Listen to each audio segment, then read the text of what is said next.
Welcome into the EMA Online podcast. Mason Voth, Alec Bussey with you here from EMA Online and Rivals, covering K-State, where you can go get signed up at kansasstate.rivals.com if you're not already going. Less than $10 a month. You get a bunch of K-State coverage that you want, some of it that you don't want, especially when it comes on the heel of like a loss or something. I know that can be kind of tough to go through. You don't want to think about it. But good things can come from losses, and there are things to note that took place on Saturday against Texas, because the first half I thought was one of K-State's better halves of basketball that they had played all year. Like defensively, I thought they were on their way to their strongest performance. Texas was only shooting 30%. They were 11% from three, and the Longhorns weren't doing much inside, but then they came out with a ton of energy in the second half. It was aided by some really dumb decisions by K-State, and Christian Bishop ends up with 14 points, all of which came in the second half.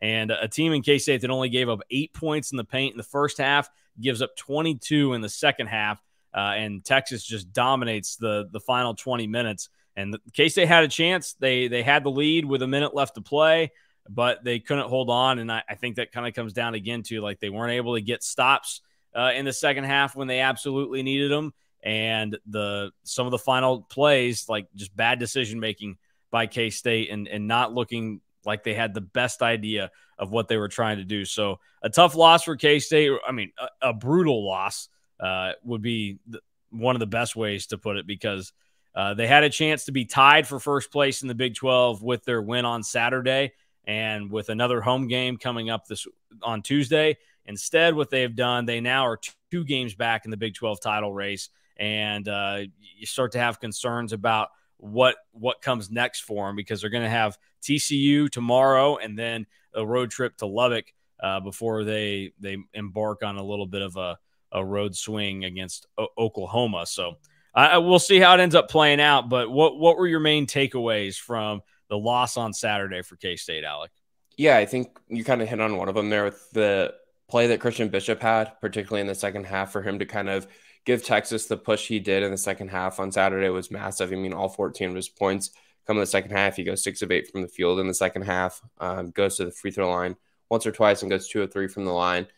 Going back and watching some of the film, I actually didn't think that K-State's interior defense against Bishop was too terrible. I thought he did a really good job of finishing around contact, finishing around some quality defensive plays on the inside. But at the same time, too, like there was some errors that K-State had. I know in one of the plays that I highlighted in 5 Film Falters was simply just like an effort thing where he gets around Baby Igiola. May have gotten away with a foul on the play, maybe not. But at the same time, he was able to fight around Igiola and then get a loose ball that Noel and I think Sills weren't able to grab either. And then he gets an easy layup, and then I think one of them fouls him at the same time. So turns it into a chance for a 3-point play.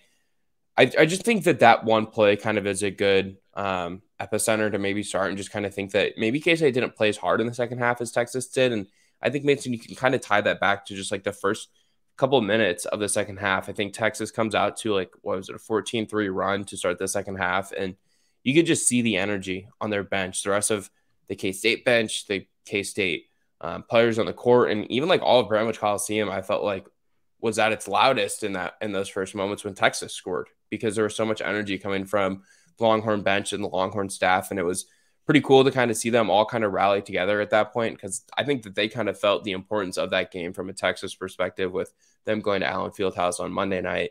But yeah, I mean, the way Texas kind of came out, it just looks like K-State was a deer in headlights, and it put them in a really tough spot. And once Texas kind of gained so much momentum and eventually took the lead, which K-State got right back after Ishmael Massoud hit a big 3 in the second half, it just felt like Texas had all of it. And I think a lot of that kind of goes to just the lack of production that K-State got from some of their stars. Again, Noel, 6 turnovers, just unacceptable. You talked about it in the post-game video that we do. I think he's averaging 5 turnovers a game over his last 8. That's unacceptable for someone that we know can play a lot better than that. Obviously, Keontae Johnson gets tagged with 3 fouls in the first half. Again, unacceptable. And it's something that's become a little bit of a reoccurring theme for Keontae Johnson. At least in 2 straight games, he's picked up 2 fouls in the first half. Against Florida, he picked up 2 fouls in the first half. And he plays really physical. That's kind of who he is, especially on the offensive end. He's not the most gifted passer in terms of driving and kicking. tends to put his head down and just kind of attack the rim or decide he's going to shoot and tries to create some space by using his body, which is all fine and dandy. But he's become foul prone on the offensive side. And he spoke afterwards about how he needs to be more disciplined defensively and not reaching and not maybe going for ticky-tack fouls. And, all those things kind of consider, like, it just felt like Texas was a better team on Saturday, especially in the second half. And it kind of goes back to what happened in Austin was maybe a little bit of a mirage for these two teams because 116 points just isn't something that you can expect. And when you kind of look at the way the two defenses played, I thought on Saturday at Bramlage was more reflective of the type of defense that we know Texas can play. Obviously, it hasn't been as good without Chris Beard, but sold K-State to 30 points in the second half. K-State holding Texas to 25 points in the first half. I think it's pretty reminiscent of what we kind of expect these teams to be, especially for K-State at home. Defensively, they've been really good. But yeah, I just think that Texas kind of showed that, maybe they're a little bit of a different level than K-State at this point in the season. Well, I think it comes down to the depth. I think Texas might have the most quality depth in the Big 12 right now as I look at it, because they have a handful of guys that will go out there and they could take over the game at any given moment. And then obviously it helps that they're bringing a guy like your favorite Serge Jabari Rice off the bench. And then I just like the name. I think they've got a handful of bigs that can step up at any given moment. They just feel deeper. It feels like every guy that they put on the floor, you're worried about in some way, because obviously K-State doesn't have that. You're not worried when, Bebe Igiola is on the floor for K-State, or when Tyke Green has to go out there. You don't really worry about Cam Carter all that much, especially when he's given the ball to you immediately to start the second half. Kansas is the same way, where once you get past like Wilson and Dick, you're not too worried about the other guys. Like, you still have to shut them down, but like Kevin McCullough doesn't play well outside of Allen Fieldhouse right now. And DeJuan Harris, when he's got his confidence and he's willing to just step up and make some moves, like he is good, but he's nothing special. And Texas, it feels like you have to be a little bit more keyed in on everybody, and they can have a myriad of guys step up for them. So I think that helps them. I think that's what's given them this boost right now. But coming out of that game, like, I don't think Texas is that much of a better team than K-State. The only reason that Texas is a better team right now is because they have 2 less league losses than them. Like, K-State gave that one away themselves, and this team should be really frustrated about the way the last 2 games played out, because they had every chance to be in those games. The one in Allen, they gave it away at the end of the first half with similar stuff that lost them the game in the second half against Texas.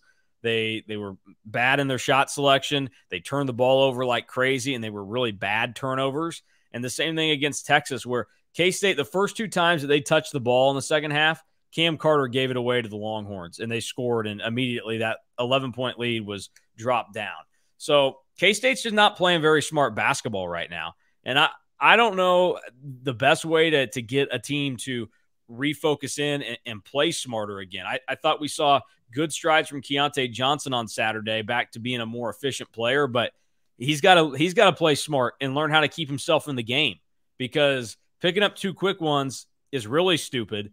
And what was even worse was him deciding to pick up the 3rd foul, when at that point, like, just give up the bucket. Like, you're up double digits. You don't need to worry about, trying to foul and stop the guy, because the dude, scored anyway. So just kind of a silly stretch for K-State, and they're going to have to be ready against TCU tomorrow night.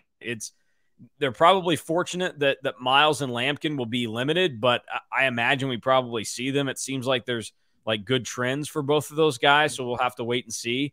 But K-State blew that all on themselves on Saturday, because when a team shoots 30% in the first half and then they go out and shoot almost 60% in the second half, and they were shooting 70% for the better part of the second half, that's not a Texas is playing good offense right now thing. That's you're letting them score much easier. And so K-State's going to have to step up and figure something out. I think Jerome Tang, we saw a little bit of his inexperience as a head coach, where you take 3 timeouts the second half. I really don't know how you don't use one when an 11-point halftime lead has turned into a 6-point Texas lead. Like, at some point in that stretch, I would have expected a timeout to stop the bleeding. And I know he said, hey, K-State, he didn't feel like that they were rattled in any way, but he felt like, I always forget what he said. He said that they weren't focused or something. Yeah.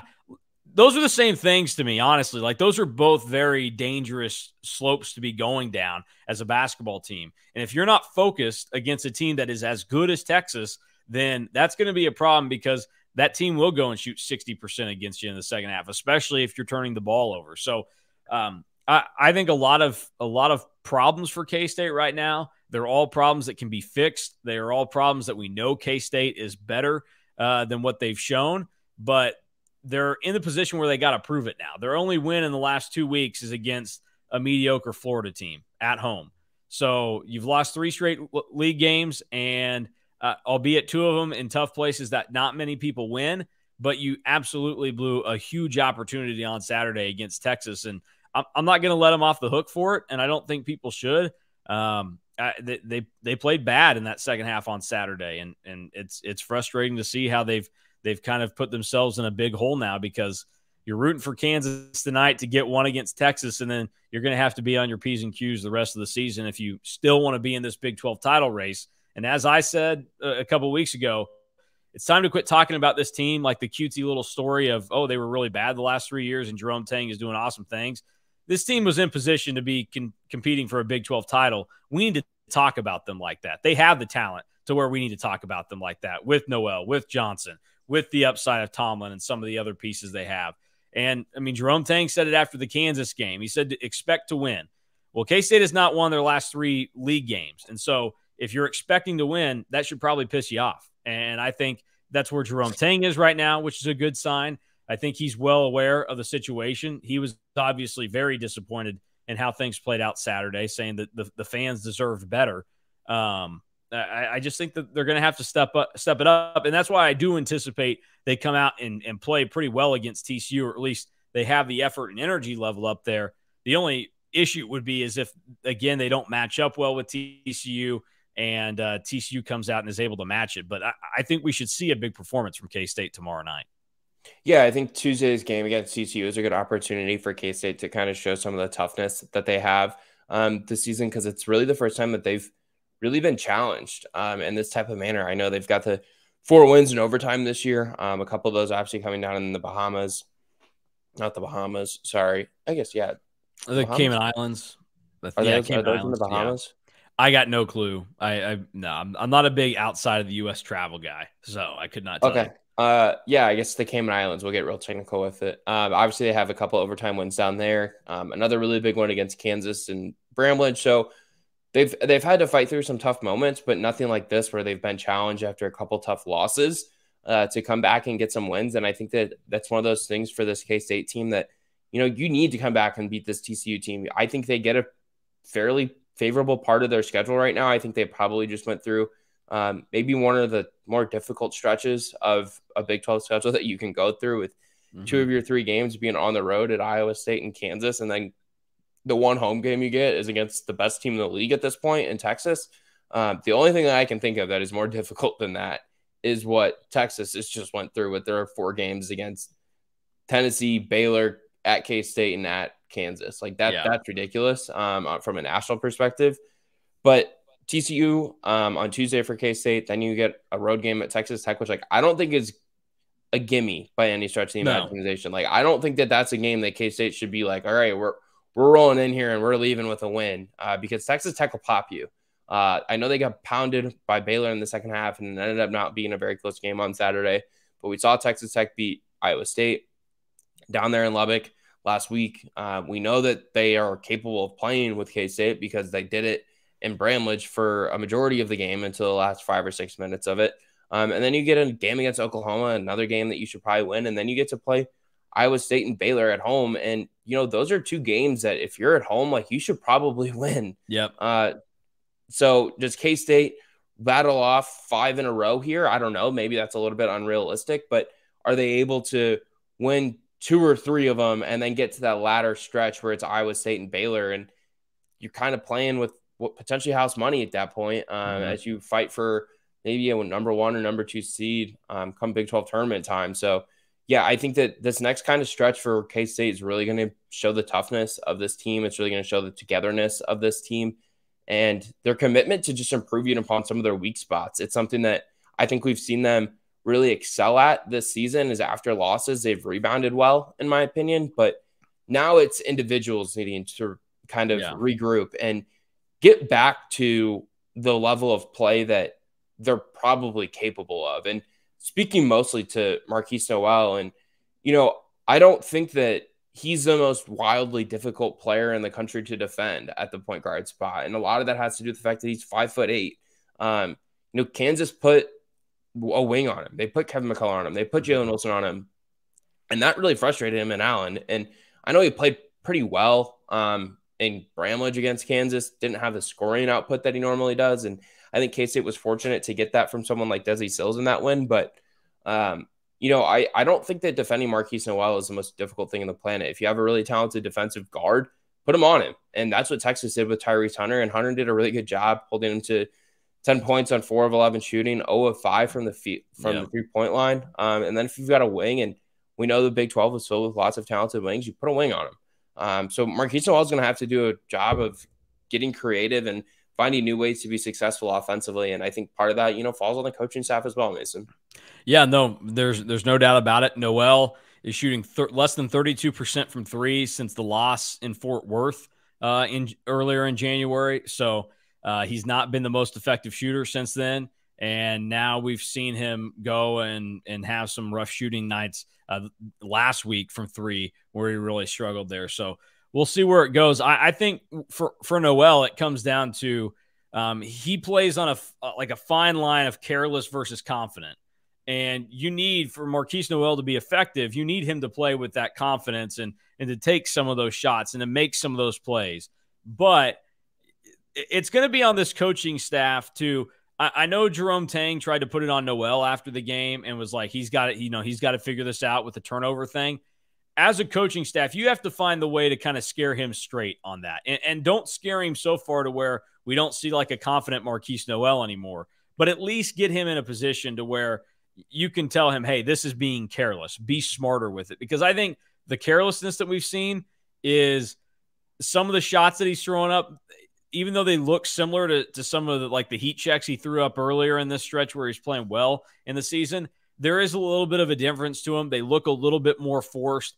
I think we saw like in Ames, he pulled up for 3 on like a break where he should have just taken it to the basket. Like there are some things there where he needs to be reined in a little bit. And so he's got to work on that. And another big issue is when he's driving right now, he's leaving his feet and he's just going into the paint thinking he's going to be able to throw it out to somebody without actually thinking of what he's going to do or knowing where to go. And it worked earlier in the year, but teams have since learned how to defend K-State. Rodney Terry said it after the game where what he thought that they did well against K-State was learning how to defend guys on the catch. Like other teams had not been defending K-State on the catch very well. He felt like Texas did a really good job of that. And that's not only like when Marquise Noel gets the ball, but I also think it comes down to like being prepared for when Noel is going to try and throw the ball out. So they're going to have to figure something out there. It's on a lot of people. It's on the coaching staff to help him out. And a lot of it is on Marquise Noel because at the end of the day, it's his brain and it's him who's handling the ball in a game. So we'll see how it ends up working out. You were talking about the schedule for Texas, who now has this 1-game lead over Iowa State, 2 games on everybody else. They will be in Allen Fieldhouse tonight. If they win in Allen tonight, they're winning the league outright. I'm not going to say they win it outright, but they will, in all likelihood, get at least a share. I don't know. Their last 4 games of the season are Iowa State, at Baylor, at TCU, and Kansas at home. I think they may have clinched a share on Saturday with a win over K-State. I mean, they're definitely in the driver's seat, but I don't know. The fact that teams are you have a bunch of teams that are 2 games or less out of you. Like we've seen KU, K-State, and Baylor all go on 3-game losing streaks in the league at one point or another this season. So I think that like it could still happen to Texas. They do have a little bit of a breather coming up though. Like they'll play West Virginia at home this weekend, at Tech on Monday, and then at home against Oklahoma. I'm not too concerned about their at Tech game. I mean, I guess it depends. If Tech plays well this week, then maybe there's more juice for it. But if they lose in Stillwater tomorrow night and then K-State wins in Lubbock this weekend, I think Tech is going to be probably the stage to where their will is broken. Like, you've at least been able to keep up the charade. You can keep fighting, but if they lose a little bit more, they're out. And that's an easy stretch in Big 12 terms because you're playing the three bottom teams in the league, essentially. So, yeah, that's just what I see there. And then Iowa State, Baylor, TCU, KU, like that's a tough finishing stretch. And I mean, if they go 2-2 there, then yeah, they probably win the league outright if they win tonight. But I wouldn't rule anything out because it's the Big 12, and we'll have to see kind of what happens and what comes out of it. But Texas is in a really good spot right now. The one benefit for K-State is you at least feel like you've got a little bit of a leg up because you have one win against Texas on the board. Some teams aren't going to necessarily get that, but we'll see how they finish up because this stretch is about to get a little bit easier for K-State, but you still have to play 3 ranked teams in your next 5, and 2 of the games that aren't against ranked opponents are on the road. So we'll see how it ends up looking out. Any other thoughts from the K-State Texas game? Other thing to know, I guess, for me is K-State turned the ball over 19 times, and that's just inexcusable. Yeah, I mean, Texas also shot 24 free throws, and K-State had 19 personal fouls. Like, yeah. I essentially kind of consider fouls and turnovers to kind of be like the same thing. You do those 2 things, it becomes a lot more difficult for you to win games. So, I mean, you're sending a team to the line 24 times and, you're turning it over 19 times. I mean, group those 2 things together, that's nearly 44 turnovers. Yeah.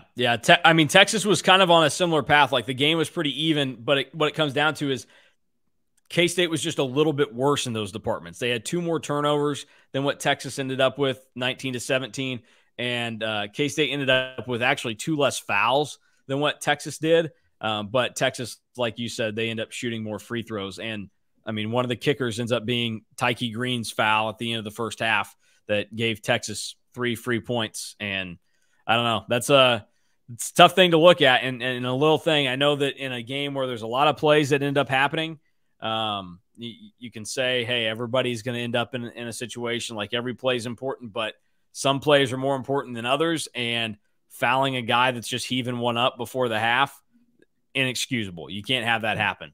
So just kind of tough the way it played out for K-State, and we'll see how they look against TCU on Tuesday. So speaking of the Horned Frogs, they lost in Stillwater this past weekend. They're in a weird spot right now because Eddie Lampkin got hurt in the win at Kansas, and he's been limited ever since. And then Mike Miles ends up with an injury.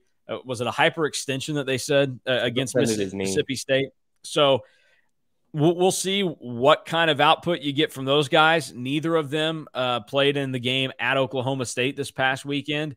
Lampkin did play 8 minutes earlier last week against West Virginia in their home win, and then tried to stop the little skirmish that happened after the game. Do you have an expectation of how much we see of those guys coming up this week?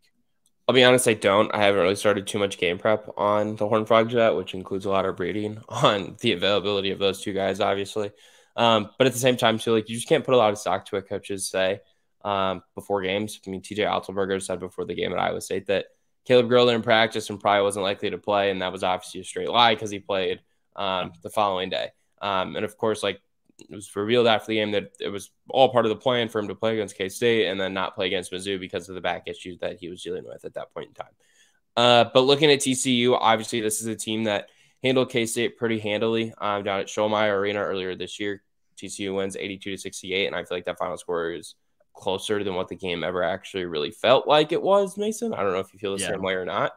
But this is obviously a TCU team that is not very good shooting the basketball, but they're really good at transition. They're really good about forcing turnovers. They're one of the best teams in the country in both of those 2 things. Top 30 in the country in defensive turnover percentage.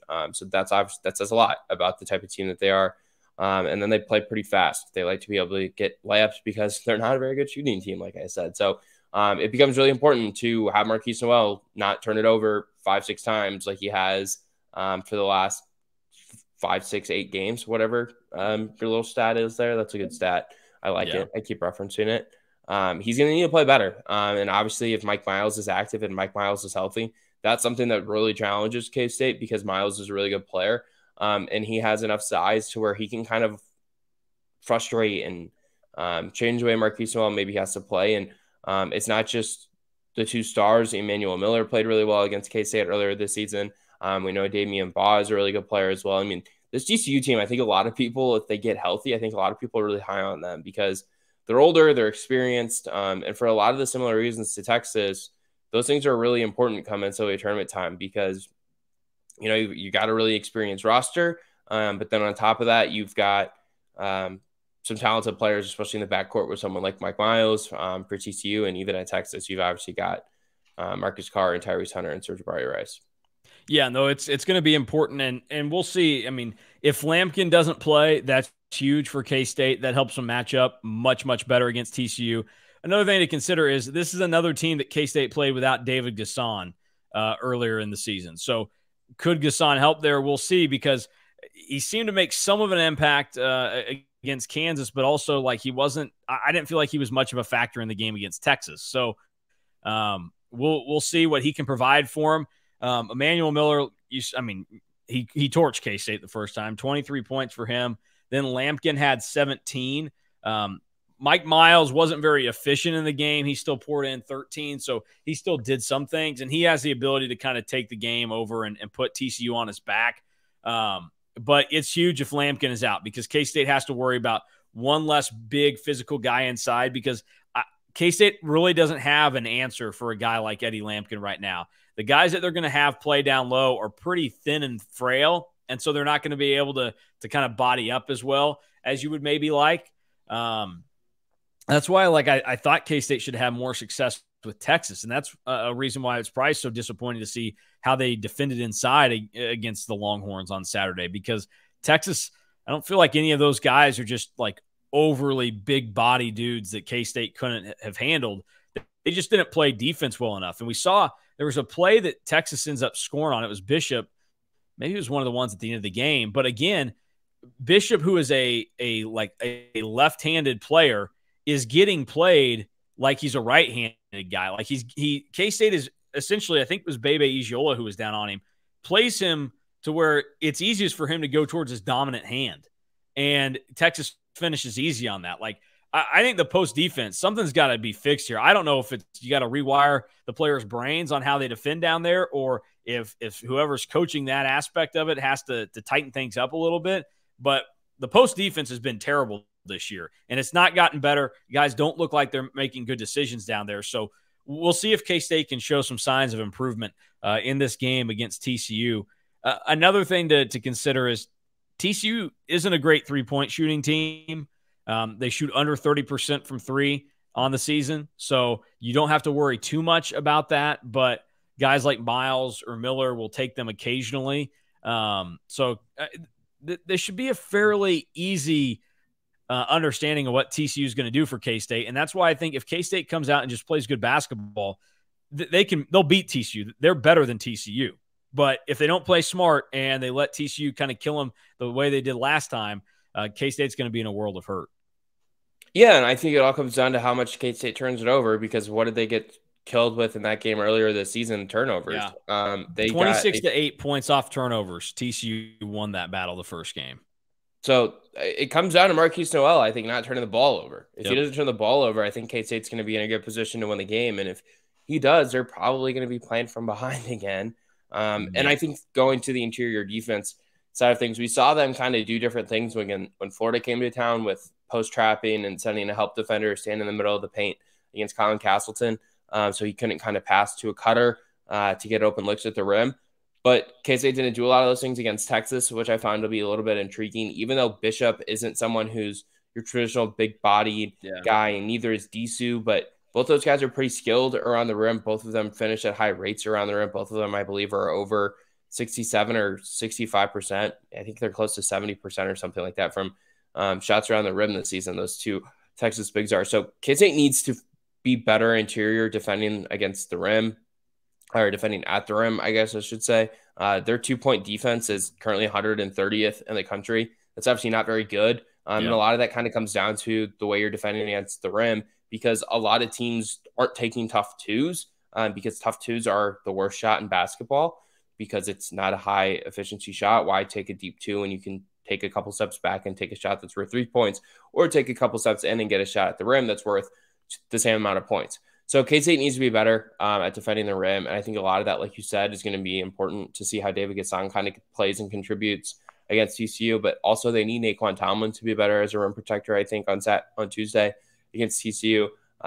He's been fine, but you feel like there's untapped ability there with him, in my opinion. Yeah. We'll see. We'll see how it goes down.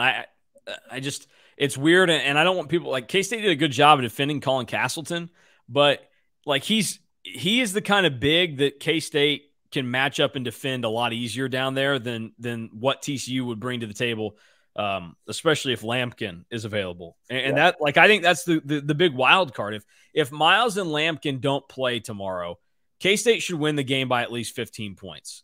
Like, that should be the thought. If those guys are healthy, they should still win the game, but I understand it will be a little bit tougher. So it's a great wild card, and we'll see how it goes. Somebody had the report last week that I saw that they thought Mike Miles was ahead of schedule with his recovery. So I don't know if that means he'll give it something on Tuesday, or if that just means like he's not ready yet, but he is going to be available much sooner for TCU. So we'll see how it ends up playing out. A couple of notes from Saturday in the Big 12. West Virginia kicked the snot out of Oklahoma. They beat them 93-61. The game tipped off late. Nobody really cared about it, but notable, West Virginia scored 56 points in the first half, and Eric Stevenson had 34. TCU, without Miles and Lampkin against Oklahoma State, they were down pretty big in that game, and they came all the way back to take the lead around the under 4. But Oklahoma State used a 9-0 run to close things out and win the game, hang on and get a big one for their bubble status. So those are just a couple of notes from the weekend to take stock of. I thought it was a good weekend in the Big 12, to be honest with you. I mean, I know that Iowa State-Kansas game kind of was a dud. I didn't think that was super entertaining to watch.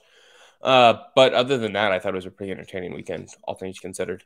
Yeah, no doubt about it. All right, we've got we'll have these up on the site by the time people are listening to this, but our Big 12 basketball rankings that we're firing back up again.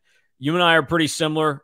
We have Texas at the top, Iowa State third. We have Kansas still above Iowa State, and then K-State fourth, Baylor fifth, followed by TCU.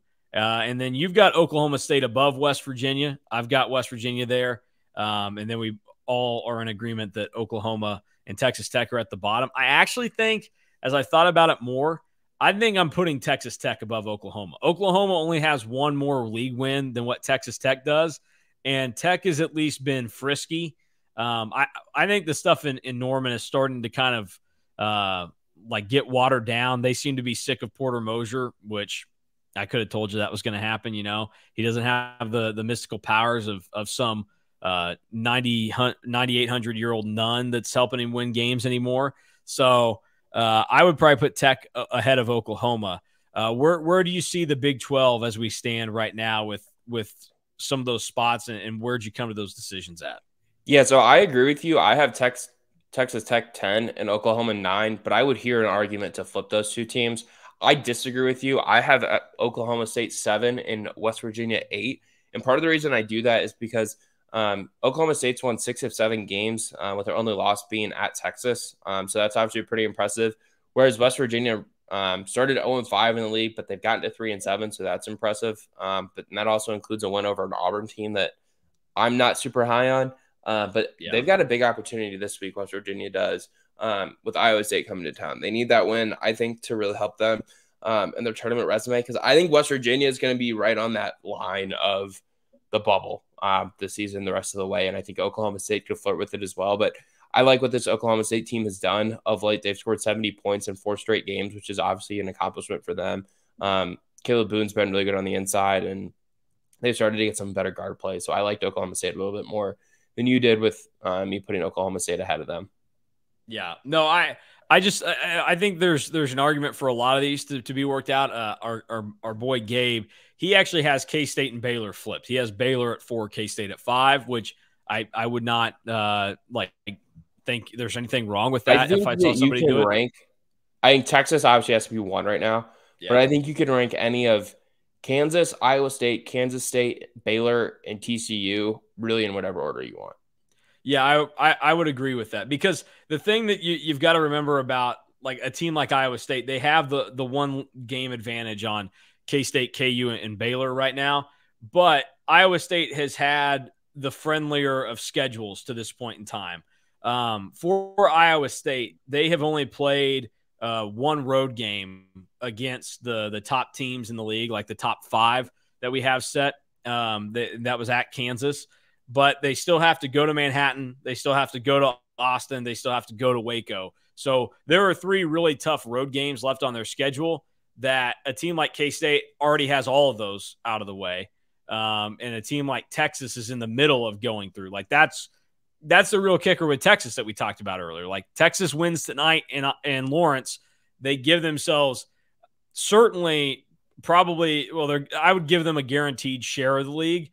But as you said, like it seems likely that as long as they don't screw up, then they are probably going to win this thing outright.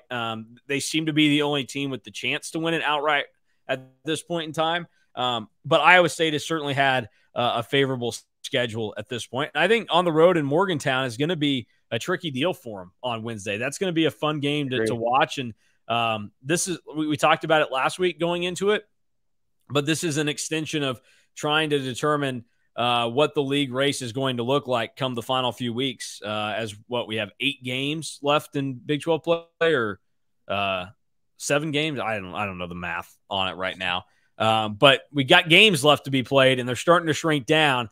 And that's why each win becomes more important, because you give yourself a little bit more wiggle room. Whereas like if K-State were to go out and lose tomorrow night to TCU, in the projection we did on what is it, Wednesday last week, we had a bunch of teams tied at 13-5. It means K-State's at 5 league losses, and they're going to have to go out and win like their last 7 Big 12 games. That doesn't seem likely for a team to rip off 7 straight wins in this league right now. So you got to win as many as you can. And if you get dinged, get back on the horse and get after it. And we'll see who's able to do that best. Yeah, we'll see what happens. I think Texas is just in a really favorable spot because of their upcoming schedule. I think that they're a really good team. I know we were talking last night in our text thread. I saw a tweet that asked us to name 7 national title contenders, and you put Texas in your top 5. Is that what I had you them had at 5? Yeah, you had them 5. I had them 7, I think, for me, but I wasn't really feeling very confident about putting them there.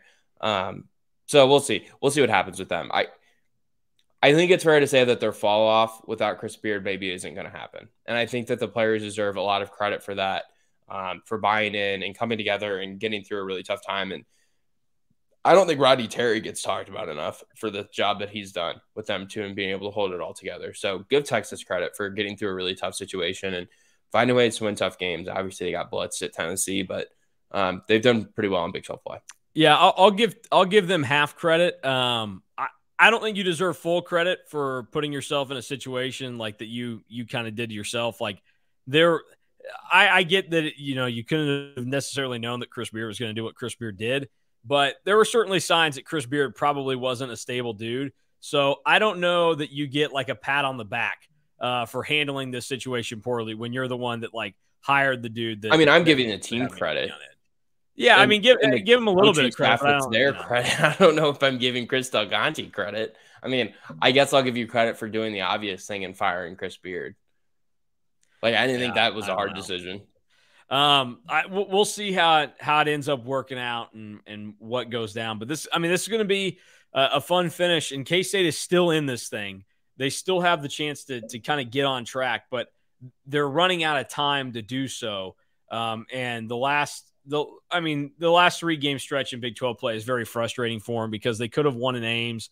They could have won in Allen. They could have won at home. 2 of those games you had halftime leads in, and you couldn't hold halftime leads. And that's a frustrating spot to be in for K-State. So they got to get it flipped around against TCU tomorrow night. 8:00 is the tip time for that. Get ready for some late nights because 2 of the next 3 tip-offs are 8 o'clock games, both Tuesdays as well. So it'll be some late nights of watching K-State basketball and following along with everything that goes down there. Do you have – I mean, you like Texas where they sit right now. If you had a guess at this point, how many teams tie for a Big 12 title, and who are they? Ooh, that's a fun question. I've never been asked. If you want, we can b-ball not nothing again.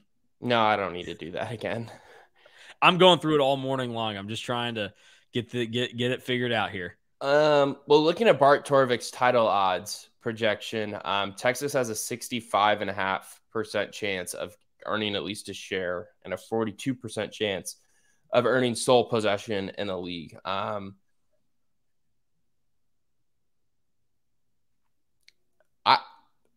might bet on them to win it outright because no other team has over 28.7% chance of earning a share. We'll see. And that's Iowa State, and I don't know if I trust them on the road. Kansas is going to get a win tonight, I think, against Texas in Allen Fieldhouse, and that'll probably increase their chances.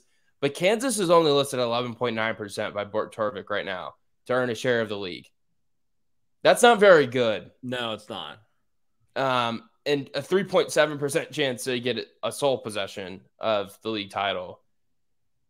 So, I mean, like if Texas wins tonight, they're winning the league outright. That's what I'm telling you.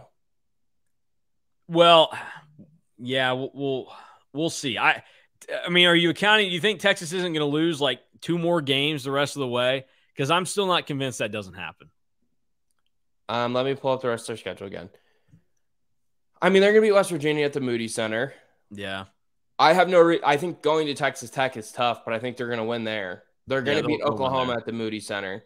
They're going to beat Iowa State at the Moody Center. I'll give them a loss at Baylor. I think they're going to go win at TCU. I think that's going to basically be a home game for Texas. And then Kansas comes to the Moody Center at the end of the regular season. And, you know, kind of like Gabe said last week when we were doing the bball.nothing or whatever the URL is. Yeah. If Kansas needs to win that game, they'll win. But if they don't need to win, they're not going to win. Like, I don't know if people give enough credit to the Moody Center. Like, Texas's only loss this season at the Moody Center is to Kansas State, and it was the weirdest game anyone has ever seen in college basketball this season.